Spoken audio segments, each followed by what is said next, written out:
yuko wapi wewe? Kakako yuko wapi? Tulikuwa tumeenda kuchukua kuni shambani. Na yuko wapi? Nani alikuwa amekutuma kuni? Kuna siku hata moja umeleta kuni hapa? Na Dubwasha. Kuni iko wapi? Na huyo Dubwasha yuko wapi? Naenda shambani kumtafuta Dubwasha. Angalia, si mlitoka hapa pamoja? Usirudi hapa bila kakako. Unasikia wewe? Nani alikuwa amekutuma shambani ukalete kuni? Ati naendea kuni. Kuni gani? Kuna mtu ameleta kuni hapa? Nilisikia akaunti ya Dubwasha ibaniwa. Yai!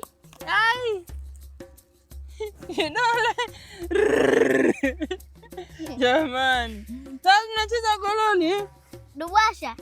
Nini? Ile akaunti yako ambayo ilibaniwa. Sasa umefungua backup account. Mimi utanipata huko mbele, wewe utabaki huku nyuma. Sasa ndio unisaidie sasa angalau nipate watu. Umekaa unaniambia sio wana umebaniwa sio unanicheka. Mimi utanipata 14.2k followers, wewe utakuwa 2. Angalia ngoja utaona maajabu ya Mungu. Wiki hizi 2 utanipata 50k. Ngoja utaona. Uongo haya. Promise promise. Sawa. Nikikushinda ngoto. Lakini mimi nikikushinda na kupiga taekwondo. Ni sawa. Hamna noma. Hamna noma. Cheza gololi. Mimi niko na hii kidanga. Dubwasha, chukua hii gololi, ninataka kwenda kuchukua kitu. Wapi sasa?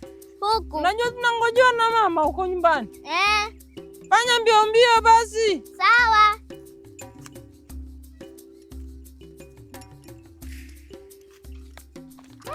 Umetoka mbali.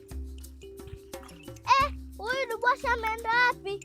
Sasa nilikuwa nimeenda tu pale. Alafu nkarudi hapa sijamuona. Cha nimfuate nyumbani. Huyu Dubwasha nitampata.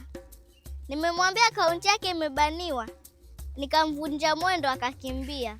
Sasa nikienda pale nyumbani, mamangu atanichapa. Kama unataka kujua Dubwasha atapatikana ama hapatikani, watch episode 2.